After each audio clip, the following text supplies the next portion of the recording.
the traditional owners of the land we now call Sydney, where South by Southwest Sydney takes place.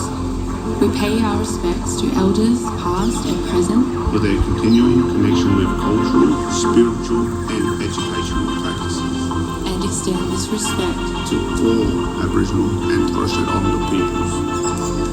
Always was and always will be.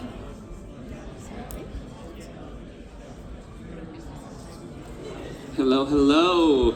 Hi everyone, welcome to our little talk. It's so exciting to be here today. Our talk is called Put Your Game Face On, Game Art Direction, Picking the Right Style for Your Game.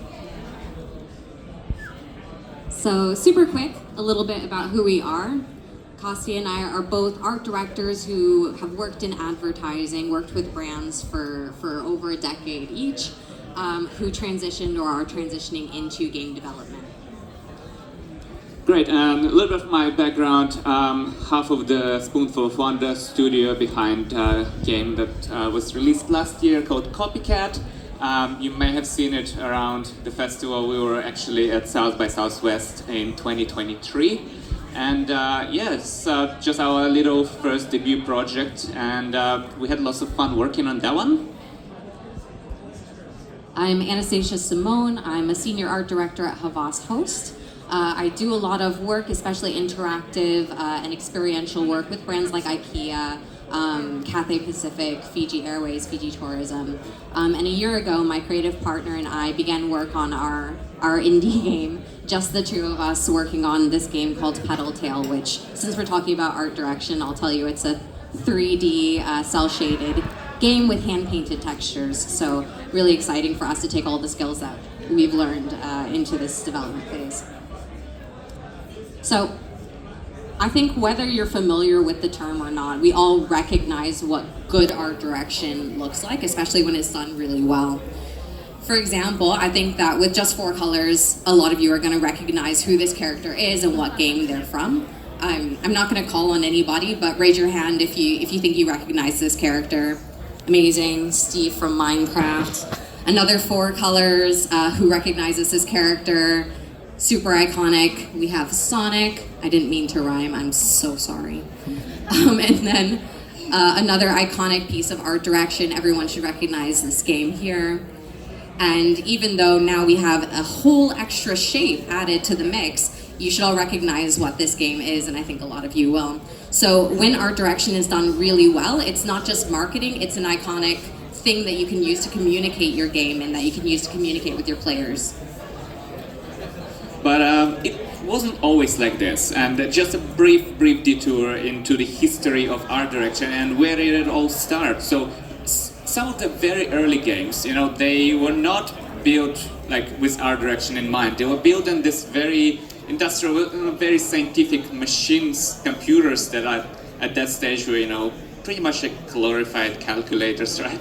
They didn't have any graphics processing power or anything like that. So people, bored engineers, they just thought like, why don't we play a game on this thing? So thanks to them, that's how we started. And from there, things just hit the fan, and the popularity of the arcades in 70s and 80s brought some color into the game art direction, and some of the first iconic characters we may recognize, such as Pac-Man. And popularization of games brought games to our houses with the game consoles. And there, the importance of standing out from your competition became way more obvious. So people started experimenting with color, characters, even some of the early 3D graphics. And towards the end of the 90s, that's like when I started playing the games, the 3D became very mainstream. And moving forward, big studios, they started pushing towards photorealism for the games. And that's where us, not us specifically, but little indie developers, they're like, screw this, we're not participating in this race, because these huge companies, they have big budgets, they have like hundreds of people, we just can't keep up with them in this race to hyper-realism. And so in this kind of drop off here, from this race, and we will cover this a little bit later, but it continues to this day with games like Death Stranding 2. There's so many beautiful examples, like, you know, that demo preview of The Witcher 4. They're beautiful. Like, you show this to someone from 1950s, the mind will just explode like crazy. So it all evolves and then kind of into this beautiful photorealistic art direction. But that being said, photorealism doesn't mean good art direction. It's not equal. So the amount of pixels on the screen, the amount of polygons, doesn't mean art direction is necessarily good. It's one of the ways to do it. But when you look at beautiful games winning awards for the excellence in art, for the excellence in their visuals, they are rarely the games that are photorealistic. They're stylized games. They are the games that have this beauty, this soul to them that is very, very different. I think that the best design happens when you're faced with challenges, right? And while the AAA studios have the resources, they have the time, they have the, beautiful.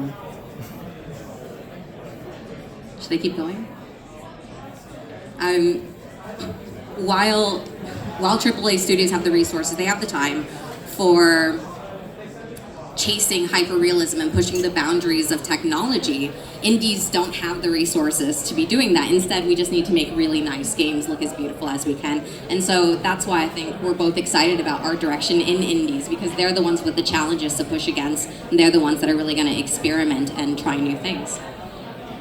So we took a look at some different styles that you see a lot in indie games. Semi-realism or stylized realism works really well for indies, because when you're pushing for that hyper-realism and you're not able to meet it, you end up in this kind of uncanny valley place where people feel a bit creeped out by your art. But when it's stylized, then you're like, okay, I've invited you into my world. It doesn't need to be hyper-realistic, it just needs to look like my vision. And so stylized realism allows indies to play in that beautiful, realistic space without the risk of that uncanny valley. And you see with really beautiful games like Firewatch, like Raft, but also more stylized, cartoony games like Outer Wild that have that realistic lighting, but play a lot with the proportions. There's also cel-shaded games, extremely, extremely popular, one of my favorites. And that's because it's 3D art that's made to look like traditional or 2D art. And what's nice about that is that you're not really chasing high fidelity, but you're able to really focus on color and form and shape, the things that make good design work really well. Hand painting, really, really popular. Because I come from an illustration background, I tend to think of this as the easiest one, forgetting that I have 20 years of drawing experience. So if you have an illustrator on your team or you have access to an illustrator, this is an amazing one to make a game really quickly and beautifully, because you don't need a whole bunch of different specialists working on it, but it does mean that you need someone who has been drawing for a really long time and finesse their style.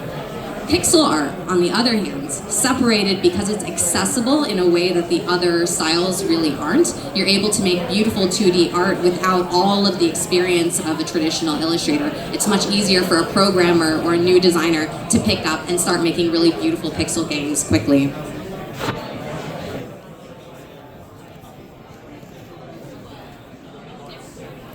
Thank you so much.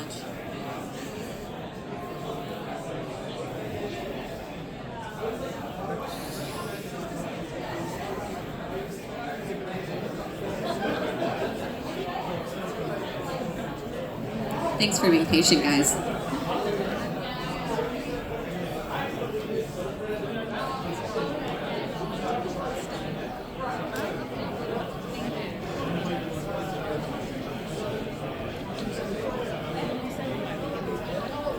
So, at the end of the day, when we're talking about art direction, we're not talking about the most realistic game you can make or even the most beautiful game you can make. Art direction isn't necessarily great design. What art direction is intentional and consistent decisions that you make over and over and over again when it comes to the visual language of your game.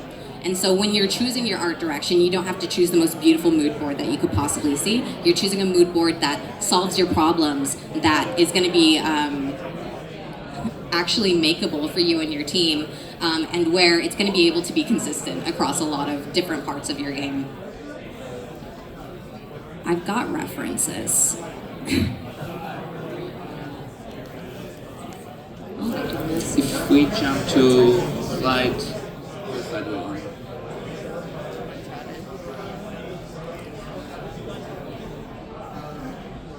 Maybe 24? Thank you. Thank you. Sorry about that. Some spoilers, avert your eyes. Okay, so here's an example that I really love on making intentional decisions in art direction.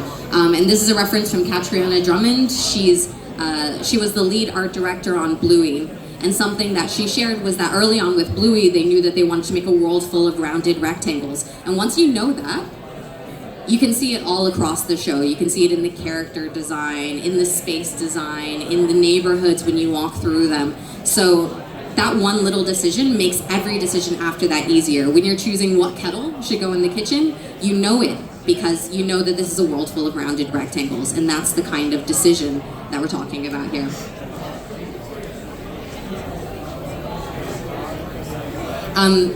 When it comes to video games, this is so much more exciting because it's not just about something you're looking at, it's something you're interacting with. So for example, in South of Midnight, they were inspired by Southern American culture. And in Southern American culture, blue is a very important color. It means magic, it means safety. And they show this throughout the game by having blue be the things you collect, the places that you go. Blue becomes really important for where you're supposed to be and what you're supposed to be doing. In Monument Valley, they had this kind of isometric landscape inspired by MC Escher, who did these beautiful paintings where, you know, stairs would go up, but they would also go down. And if they had not chosen to do an isometric game, they wouldn't have been able to make their puzzles. So their art direction became baked into their level design, into their gameplay. And finally, an example from my favorite game, The Witness, where the puzzles are built around perspective and ways of seeing. It's baked into their art direction as well. When you're walking around, you might see that a statue lines up with another statue in a specific way, and it just changes the way that you're interacting with that world. And once you leave the game, how you interact with the world around you. So art direction is so much more in games than just beautiful visuals. They're beautiful visuals that teach you about the rules of that world. So at the end of the day, an art director's job is to set a really clear vision. And so we're going to talk a little bit about the decisions that we make in order to set a vision like that. Cool, so we call it make it beautiful and make it smart, and there are a few things that you can approach, like a few things you can do as an art director or as a developer creating a game to improve the visuals and like art direct your game. So first thing is, we call it aim high, but an appropriate amount of high. And here I wanted to show our game Copycat as an example, because we obviously wanted to make the game that looks good, but we had to be realistic with our limitations, things that we could and could not achieve. And here our approach is very different with Anastasia, because she is trained artist, she knows how to draw these beautiful games. I couldn't draw to save my own life, honestly, working in art direction. But as a two-person team, we knew our limitations. So we were limited by our obviously artistic skill. So for example, the key visual for the game on the very left, I couldn't draw that, so we had to outsource and make sure, like, kind of oversee the process to bring that visual to life. We also were limited with our time, because we still were working like full-time jobs while making Copycat. We knew we couldn't spend spend enough time to create, handcraft all the visuals we wanted. So we had to heavily rely on asset store, assets for Copycat, things we could find, things we could buy, things we could outsource to save time. Otherwise it would probably take us another 20 years to develop. And obviously you should consider that target hardware as well, because Copycat is a very narrative-driven like adventure game that is targeted at more casual players that, you know, play a couple of hours a week, and they more likely to play on the consoles current generation, like the handhelds. They may not have 1590s in their computers, you know. So we also had to consider that while creating the style, to make sure we don't go over the top with post-processing with like high fidelity models and stuff like that. So make it beautiful, make it smart, but like aim appropriate amount of high and consider your limitations. Another way to make it smart here at the art direction level is to figure out art direction that's right for your gameplay. It's not enough to just make it beautiful, it has to work for the world that you're building.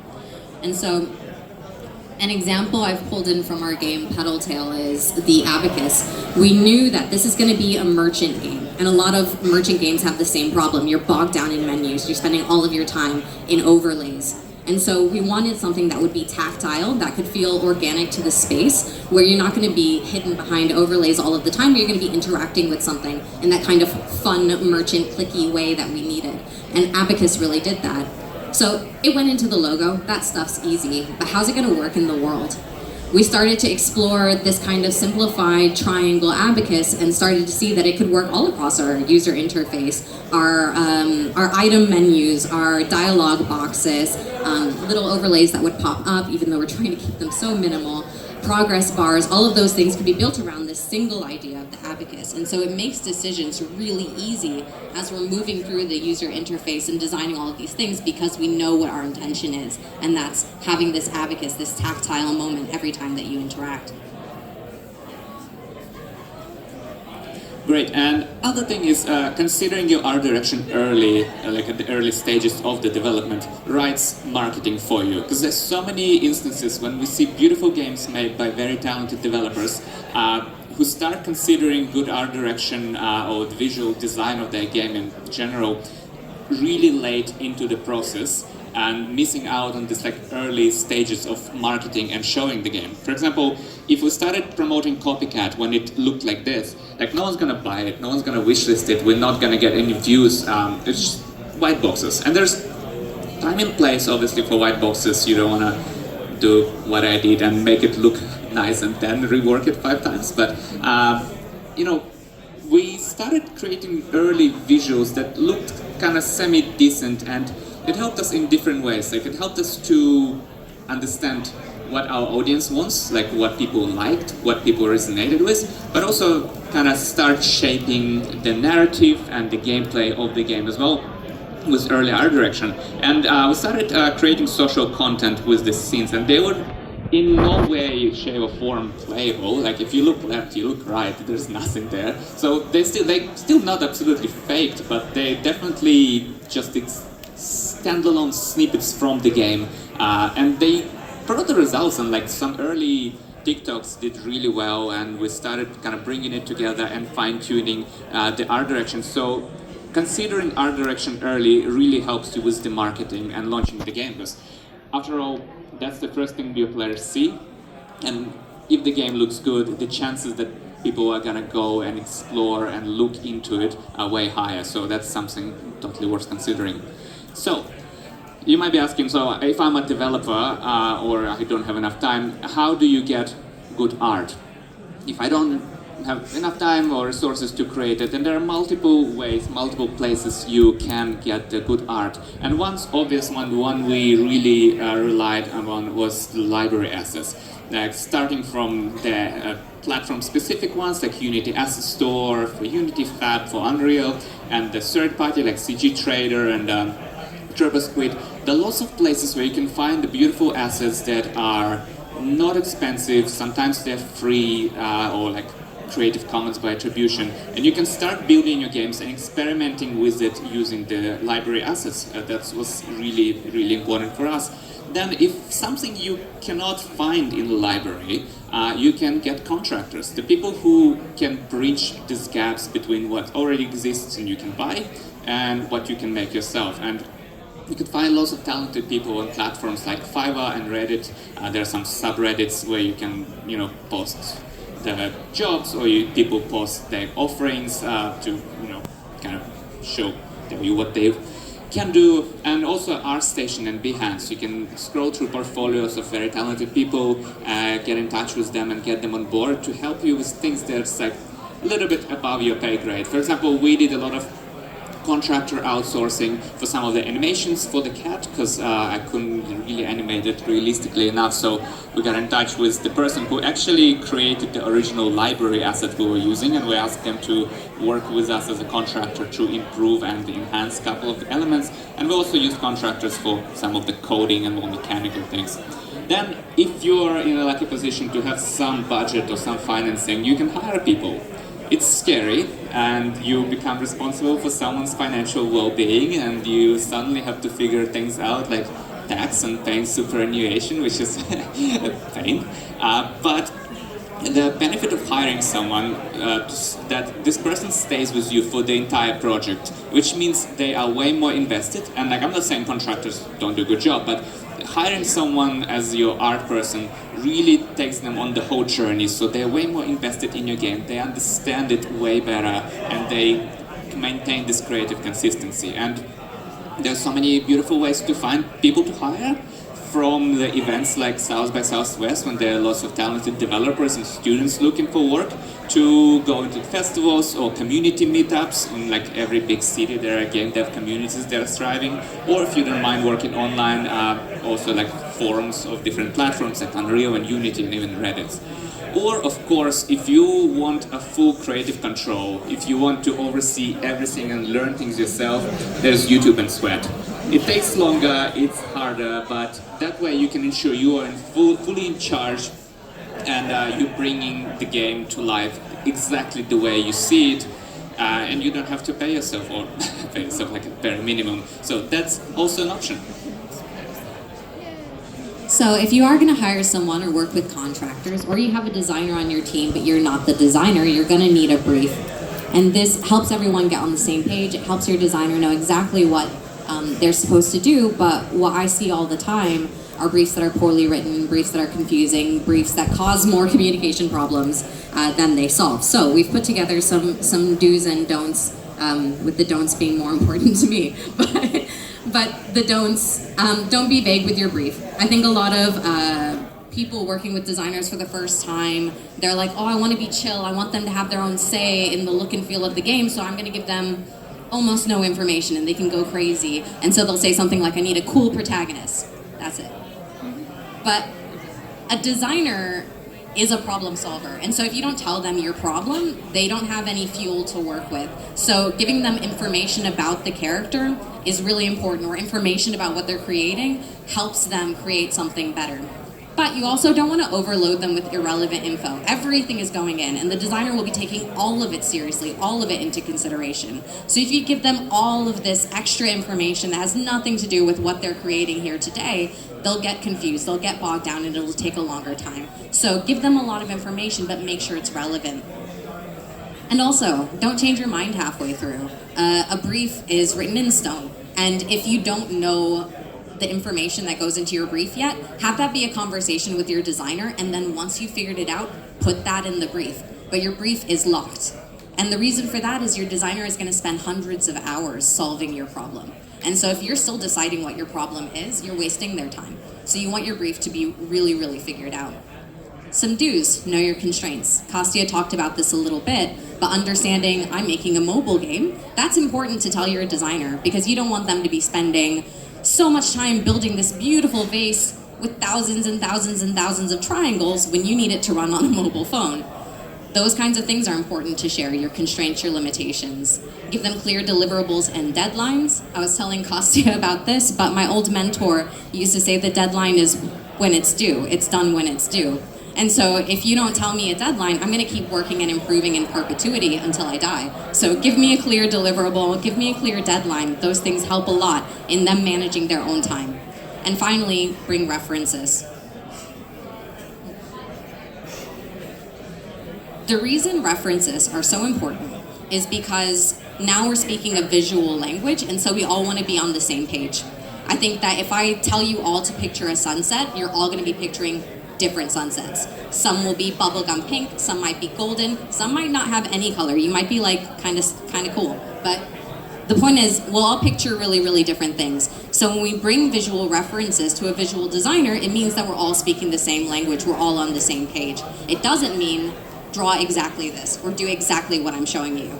Instead, it means this is what I'm picturing and this is the direction that I'm going, and they can picture it along with you. Cool, so they come in different shapes and forms. So for example, for Copycat we use these things that we call moments, because we still base our game heavily on narrative, and narrative dictates everything, and it's a little bit inside out, but that's how we like to approach it. So the moments is like the ideas we had that we really wanted to have in the game before we decided on our direction, before we decided on the full story. And there's like little snippets. So for example, this one scene when the cat's walking along this like night street, and the volumetric lights from the street lights, they kind of turn off as you walk past them. And we kind of put together some of the visuals to, ideate and be on the same page with my team partner. And that was really, really helpful. You also can start prototyping some of the gameplay mechanic ideas with that, and just making sure it's all consistent and, draw the inspiration from that. So we used that approach. Here's an example of a mood board from my game. What we knew really early on was that my partner is Hong Kong Chinese, I'm Black American, and we wanted our cultures to be represented in the visuals of the game, even though it's not about that, it's just a little bit of our own experiences being baked into how the game looks and feels. So for a merchant game, we wanted our goddess to be inspired by Cai Shen, the Taoist god of fortune, wealth, prosperity. And so you can see how a lot of his colors, his ornamentations ended up in the final design of the goddess. But once we had the references of Cai Shen, I was like, well, this is a female goddess of prosperity and fortune. So I kind of want more of that feminine touch. So we looked at the Venus of Willendorf, this fertility goddess, who has this generosity of figure. She's got these beautiful braids around her head, and we wanted that to kind of be baked into the character. So we brought in Bantu knots from my own culture, which gave her this beautiful silhouette that kind of changed as she moved around. But 3D, absolutely new. And so we knew we needed something I could execute and animate, and picked this very minimalist style where form, shape, and color would be incredibly important, because we knew that those are things we can do really well. Great. And once you have that, there's one final step you have to take. Polish. So polishing your game is really, really important, and there are multiple things you can do to bring it to life and kind of round up your art direction and make sure it all shines. And first one is inspired by cinematography. So because cinematography has been around for way longer, like being inspired by Rick's talk like a couple of hours ago here, there's a lot we can take from film as the game industry in terms of directing, in terms of camera angles, working with the light, working with the color and grading. That really brings your art direction to life, especially if you're basing your game on any specific era. For example, if you games based in the 80s or the 90s, you can get some inspiration from the media from that time to make it look similar. Use same camera approach, use same grading and framing and cutscenes, especially if you're doing lots of cutscenes, to bring it to life with cinematography. Another place where you can polish is the branding. Now that everything's designed, everything looks perfect, it looks beautiful. The way I think about branding is just to break a few things, but break them in a way that only you would. So maybe you take out a frame of the animations every fourth frame, so it moves kind of weird. Maybe you take your text and just fuck it up just a little bit. Just break a few things in a way that feels right for your game, feels right for your gameplay, feels right for your attitude, and that helps you make the game feel so much more like your own. Next one is atmosphere, and that was something I really relied on when making our game, because I love these little particles and fog and like little effects, and it really helps you unite all the assets if they come from different sources. For like in my case, lots of assets were from different artists, they were from different places, like different marketplaces, and if you put them side by side, you clearly see that they may not belong in the same world. So having a bit of overlay with your post-processing, with this like little volumetric details and lighting, really helps unite the assets and kind of achieve more stable and consistent art direction. And then finally, please polish the UI and the typography. As you're going through hundreds, thousands of iterations, things will move a little bit. it. Some things are going to change. So do that final pass. Just make sure things are aligned beautifully. You don't have any orphans at the ends of your paragraphs. Those little things, you know, that clean it up at the end, especially now that your lines are locked, your interactions are locked. You know what you're doing, so you can clean it up. Right, and with that in mind, please don't forget to optimize. Like, I mean, please, not everyone is a premium gamer, right? Not everyone playing your game is gonna have the 5090 and like $10,000 rigs to play those games. And it's important with all these things, especially now with like modern engines, it's really easy to get excited about global illumination and all the effects and post-processing and all this stuff. But with that, make sure you optimize your game, please, because if the game runs at 10 frames per second, no one's gonna care about how beautiful your art direction is. Everyone's gonna remember that it ran like crap on the computer. So do not miss the step. It's really, really important. Well, that takes us to the end of our little presentation. Little summary. There is more to good graphics than high fidelity, and some of the best games are not photorealistic. Good design starts with really good references. It helps us all speak the same language, get on the same page. And magic does happen when you polish your game, so definitely don't skip on that. Thank you guys so much for sitting here through the tech stuff. Here's a QR code, and definitely check out Copycat on Steam, PlayStation, practically everywhere. Yeah, if you want to get in touch, we are based in Melbourne, but here in Sydney for the rest of the week. We really love coffee and meeting new people, so we're just around. Thank you. I think we've agreed to answer a few questions. Yeah? If anyone has any.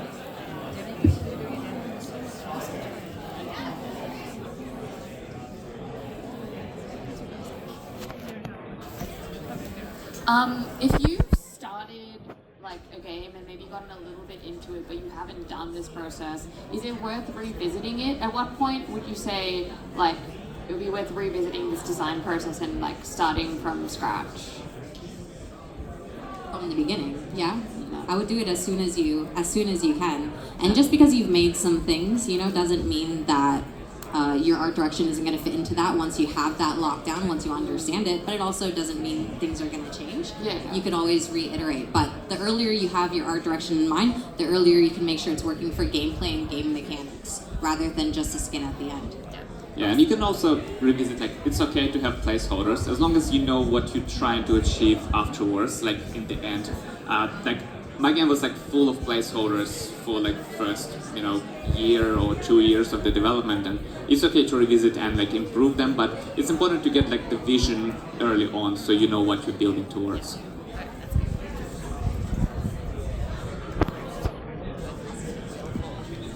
The answer is yes, and I will always want to revisit it, to be honest. Yeah. To be completely honest with you, I will revisit Yeah, I just had a question about how do you validate your art direction? I guess it's kind of followed on from that one, but yeah, have you got any like tips or?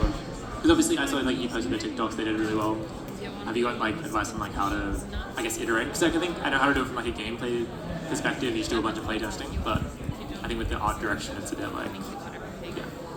I think in our case, it mostly came from our audience, so don't be afraid to show some of the early stuff to people. Like, pretty much lots of people resonated with a couple of visuals on our socials when we started posting them early, and like you see, it's literally for us those numbers like, oh, that post get way more likes, way more engagement than the previous one, so people tend to like that more. So that helps you shape it a little bit that way. So social media and showing the game early and showing it to other people, because it's really easy to like be in your own head, especially if you're a solo developer and it's just like not knowing if you're going the right direction. So having a partner, someone you can share it with, is also very important.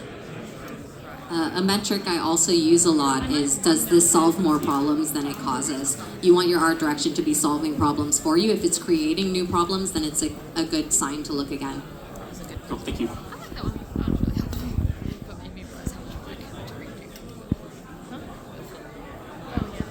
Awesome. Thank you guys so much. Thank you.